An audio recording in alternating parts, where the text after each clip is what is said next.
Kabla ya klabu ya Yanga kufikia kwa kocha Sir Ramovic, raia wa Ujerumani, huko nyuma kuna kundi kubwa la makocha ambao wamepita katika klabu ya Yanga na kuweza kupewa mikono ya bye bye ama kwa heri, kabla ya Miguel Gamondi ambaye ndio wa mwisho kupewa mkono wa bye bye baada ya kutokuwa na mwendelezo mzuri katika kikosi. Kuna msemo wa kiandamizi kwenye ulimwengu wa idara ya ufundi kwenye soka kwamba makocha huajiriwa ili wafukuzwe.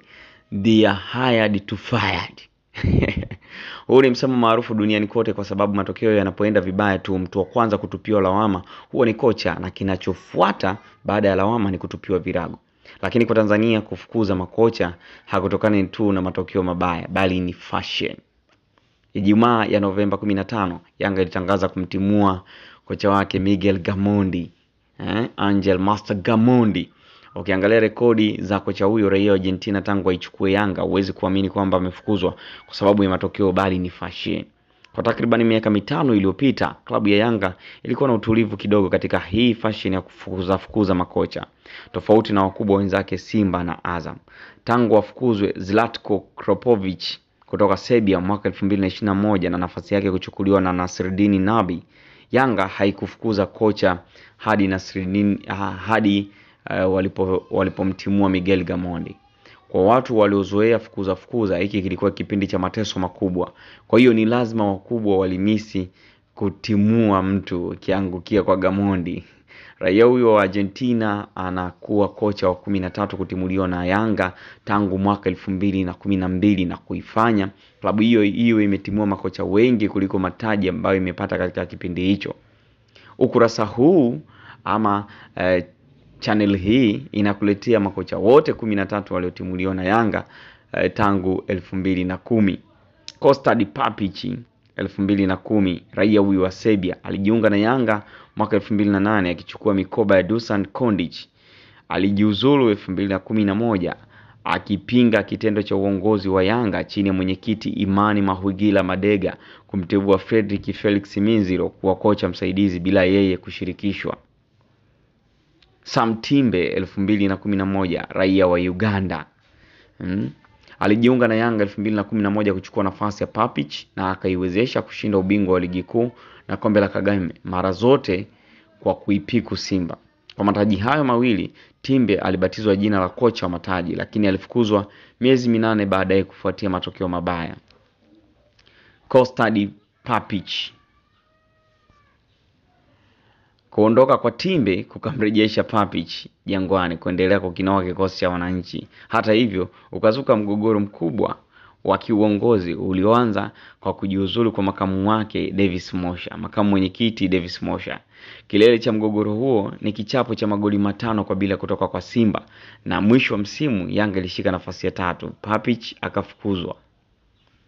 Tom Saintfiet mwaka 2012, raia wa Ubelgiji.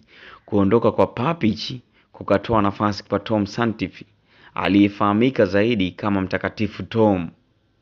Mechi ya kwanza alishuhudia kichapo cha goli 2-0 kutoka kwa Atletico Olympic ya Burundi kwenye kombe la Kagame. Timu hiyo ilikuwa ikifundishwa na Cedric Kaze ambaye alikaribia kutoa Yanga kabla ya Kropovic, na sasa anatajwa tena kwamba huenda akakamilisha dili. Saintfiet akaiongoza Yanga kushinda kombe la Kagame, lakini sare ya bila dhidi ya Tanzania Prison kule Mbeya na kipigo cha 3-0 kutoka kwa Mtibwa Sugar kikamgombanisha na bosi wake Yusuf Manji kiasi cha kutishiana bastola, na hatimaye akafukuzwa. Mtakatifu Tom Saintfiet alishikiana mtutu na bosi Yusuf Manji. Arne Brandt, raia wa Uholanzi, 2012 mpaka 2013. Shujaa wa Uholanzi wa kombe la dunia 1978, Arne Brandt akafuatia kubeba kikombe cha machungu cha Jangwani. Akaanza kwa kichapo kutoka kwa Kagera Sugar, lakini gari likawaka hadi akachukua ubingwa wa ligi kuu 2012-13. Sare ya 3-3 dhidi ya Simba, timu yake ikiongoza kwa magoli 3 hadi mapumziko na kupoteana, ilimtia doa safari yake ikakamilika kufuatia kichapo cha 3-1 kutoka kwa Simba kwenye mechi ya bonanza la mtani jembe. Hans van de Pluijm, raia wa Uholanzi 2014. Alianza kazi Januari 2014 akiipokea timu iliyokuwa ikiongoza ligi kwa alama moja juu ya Azam FC, lakini kibao mwisho wa msimu Yanga ikaukosa ubingwa kwa Azam FC na mwenyekiti Manji kufurahishwa. Japo mambo yalifichwa kiasi, lakini Hansi alitimuliwa, yeye na msaidizi wake Charles Boniface Mkwasa naye kukimbilia Uarabuni. Marcio Maximo raia wa Brazil 2014. Kocha huyu wa zamani wa Taifa Stars alishatajwa kujiunga na Yanga tangu 2012 kabla kiza kinene kutanda na msala kumwangukia Mtanzania na mchambuzi mmoja nchini kwamba alimtisha kocha huyo eti Yanga hakukuwa salama kwake. Safari hii akaja kuchukua mikoba ya Hans van der Pluijm na akaanza vibaya kwa kuogopa kushiriki mashindano ya kombe la Kagame nchini Rwanda. Maximo alitaka kupeleka kikosi cha vijana, lakini Sekafa wakasema hayo ni mashindano ya wakubwa, senior team. Ushindi wa 3-0 dhidi ya Azam FC kwenye ngao ya jamii ulionekana mwanzo mzuri kwake, lakini ilipoanza ligi hali ilikuwa mbaya. Alianza kwa kichapo cha 1-0 kutoka kwa Mtibwa Sugar na safari yake ikahitimishwa na kichapo cha 2-0 mbele ya Simba kwenye mtani Jembe. Hans van der Pluijm anarejea tena, raia wa Uholanzi 2015-16. Hans van der Pluijm akarejea Yanga na kuisaidia kushinda ngao ya jamii, ligi kuu na ubingwa wa kwanza wa mashindano mapya ya kombe la shirikisho la Azam Sport Federation. Pia aliwezesha Yanga kutinga hatua ya makundi ya kombe la shirikisho la Afrika. Hata hivyo, mwanzo wa kusuasua kwenye ligi ya 2016-17 kukamponza na kuondolewa kwenye nafasi yake. Akageuzwa kuwa mkurugenzi wa ufundi, technical director, na nafasi yake ya ukocha kuchukuliwa na George Lwandamina. Mbinu kama hii ya Yanga walitumia 2007 kwa Jackie Liodi Chamangwana marehemu raia wa Malawi ili ampishe kocha mpya Milton Michu. Hansi akawa mkurugenzi wa ufundi kwa muda mfupi, halafu akaacha kazi yeye mwenyewe na kwenda kuwa kocha mkuu wa Singida United. George Lwandamina raia wa Zambia 2016 hadi 2018 akitoka kuiongoza Zesco kufika nusu finali ya ligi ya mabingwa Afrika. Lwandamina maarufu kama Chicken alisaidia Yanga kushinda ubingwa wa ligi 2016-17 na kufika hatua ya makundi ya kombe la shirikisho la Afrika. Hata hivyo, kipindi chake kilikumbwa na ukata mkubwa kufuatia mwenyekiti Manji kujiuzulu. Lwandamina maisha yake yakamshinda, akabwaga manyanga 2018. Mwinyi Zahera 2018 hadi 2020 raia wa DR Congo. Papa Mwinyi Zahera, mzee wa vipensi ama mzee wa vinjunga. Nafasi ya Lwandamina ikajazwa na Mwinyi Zahera. Kocha huyu mwenye maneno mengi akaisaidia Yanga kushika nafasi ya pili kwenye ligi katika moja ya msimu mibaya zaidi kiuchumi klabuni hapo. Kwa nafasi hiyo Zahera alionekana shujaa, lakini neema ilipokuja msimu uliofuata matokeo hayakupatikana na uongozi wa Dr. Mshindo Msola ukamtimulia mbali. Luc Aymel raia wa Belgiji 2020.